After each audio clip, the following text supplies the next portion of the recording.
She's facing her second impeachment complaint this week. The group behind the complaint pleaded to the lawmakers to act independent from President Bongbong Marcos and vote based on their conscience. Here's the report. Impeach Sara now! Impeach Sara now! The group Bagong Alyansang Makabayan has filed the second impeachment complaint against Vice President Sara Duterte this week. The complainants include Bayan Muna Party List, Gabriela, Bahaghari, ACT Teachers Party List, as well as groups of teachers, students, government and private employees, healthcare workers, and other civic organizations. Sa araw na ito, inaakusahan namin si Vice President Sara Duterte ng pagtataksil sa tiwalang ito. Earlier this week, ACT Bayan Party List endorsed a civic-led impeachment complaint against the Vice President based on 3 grounds. In their version of their complaint, Alyansang Makabayan only used one ground: betrayal of public trust. This is centered on 3 reasons. Number 1 is the VP Sara's alleged abuse of discretionary powers in spending over 612 million pesos of confidential funds from 2022 to 2023. The second reason is VP Sara's supposedly lack of transparency and accountability. Alyansang Makabayan accused the Vice President of mucking the audit process by inventing fake liquidation documents bearing signatures of non-existent personalities like Mary Grace Piatos. Their third reason is VP Sara's supposed failure to recognize the Oversight House Committee that deliberated her office's budget proposal. Pwede naman kami magdagdag ng marami pa. Pero the betrayal of public trust, yun encompasses everything kasi merong tiwala ang publiko sa'yo, tinaksilan mo yun. And that is for us one of the highest, if not the highest, treachery ng isang public official. Some lawmakers earlier said they don't have enough time to tackle these impeachment complaints. This is also on top of President Bongbong Marcos dissuading lawmakers from prioritizing the impeachment raps against his former running mate and now fierce critic. However, Alyansang Makabayan pleaded to lawmakers to act independent from the president. Umaapila kami sa mga miyembro ng mababang kapulungan na bumoto ayon sa kanilang konsyensya. Hindi ayon sa kanilang partido, kung hindi ayon sa pag-weigh nila sa kung ano ba ang tama at o mali sa ating bayan. This impeachment complaint is a challenge to Congress to show its independence, to show that it can stand on the side of the people kahit ang presidente iba pa ang sinasabi at pinapanawagan. Former Senator Laila De Lima, who is also the spokesperson of the group that filed the first impeachment complaint, echoed their statement. She said the Filipino people showed to PBBM that they had enough of VP Sara. The House Secretary General said they will send the 2 impeachment complaints to the office of House Speaker Martin Romualdez. It will be submitted then to the House Committee on Justice. Mobile journalist Kayla Makantan, we are One News.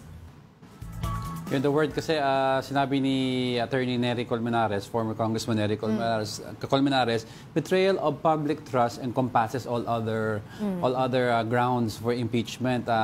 It makes sense naman kasi dahil under betrayal of public trust, when you plunder the people's money, that's a betrayal of public trust.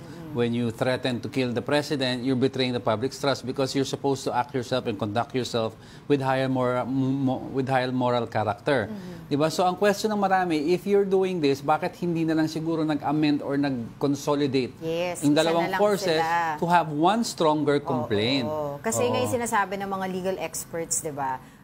First, sa complaint na kung saan spokesperson ng coalition of complainants si Senator Laila De Lima, napakarami daw ng articles of impeachment na tinutukoy doon, even yung hindi pa siya Vice President, yung EJ case, tapos eto nga, yung sinasabi na, yung doon din kila Senator Laila De Lima, yung betrayal of public trust, kasama din doon yung pag-alis niya during the Typhoon Karina.